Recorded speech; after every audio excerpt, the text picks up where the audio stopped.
Welcome to today's Seidokan Saturday, continuing with Pinan Shodan Bunkai.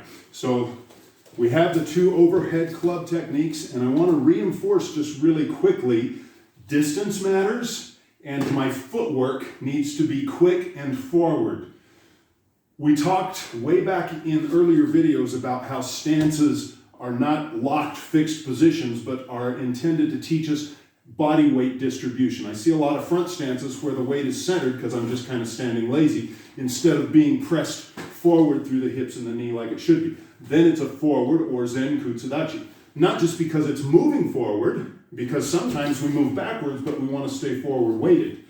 It's about where the weight distribution is.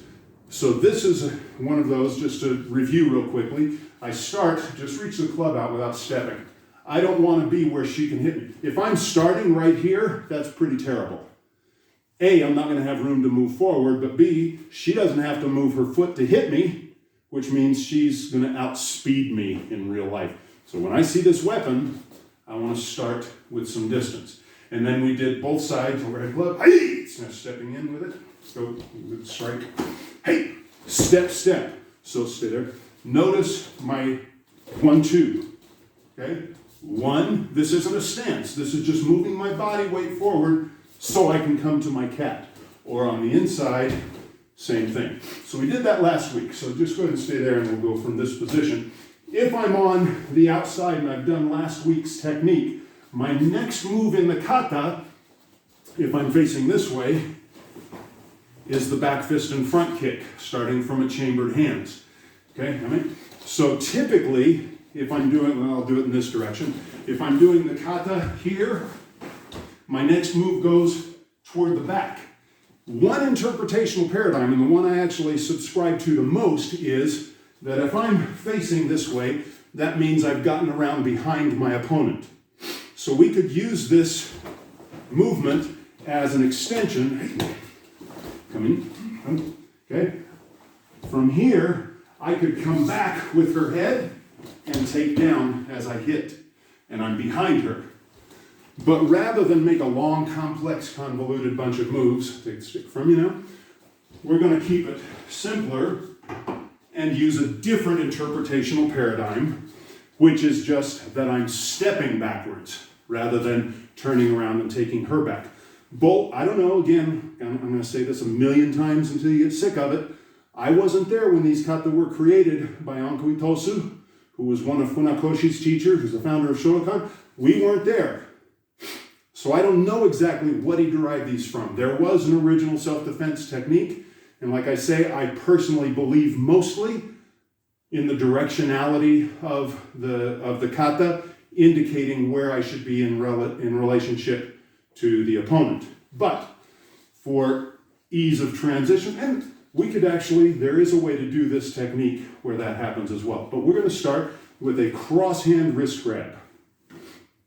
Okay, and step into it. So starting from uke, we're always going to step toward the attack. Boom. That's where she is. Pressure's coming forward. It's probably going to hit me with this hand. I'm going to come to my cup and saucer position, opening the web of the V of my hand. I come up. At the same time, I'm grabbing the back of her hand, so that as I do this, I'm twisting and pulling. I'm going to create some discomfort if I squeeze hard and twist hard. Be nice to your friends. Pull my cat. As her head is going this way, I meet it with my fist and my kick to the groin, knee, whatever I have. As I'm holding this, now I also have the wrist lock. Boom. Which brings me around to this move. On the other side would be a takedown. I'm not going to throw her on her back shoulder. Okay, let's go to the other side for angle. So the move is open the hand under her wrist on the V and secure the other hand. If I don't, if she steps in and grabs and I just do this, she can let go. I got nothing. She's hitting me. I'm done. Now I want to make sure I'm in my cat. That gives me a little bit of distance to keep her away, but better would be trap that hand as I come up with my V. Back of the hand in my palm, pull twist to my cat. Now I can actually grab the back fist here, can be grabbing her hair, boom, for my kick, or back fist with the front kick. And that's our third technique. 1, 2. Meeting her head with my fist. Hey! 1, and there it is. She gave it right to me for a knee and a head strike. Okay? Arigatou gozaimasu. That's our simple basic technique for the third move, overhead club, and then facing this way, the third move of Pinan Shodan. Take it slow, one move at a time, stance, footwork, direction, hand position. There's a lot in there. Take your time, and it'll work out. Try it against some resistance when the person's here. Okay, you'll discover a few things. In fact, let me show you one that we'll discover right now. If she steps in and grabs, and I try to pull back and she's really strong, don't let me lift my hand. I can't do it. So maybe, if she's really strong, I don't want to step back. I want to use my hip and my elbow. Now, no matter, be strong. Don't let me lift my hand. Okay? Because my hip is pushing my elbow.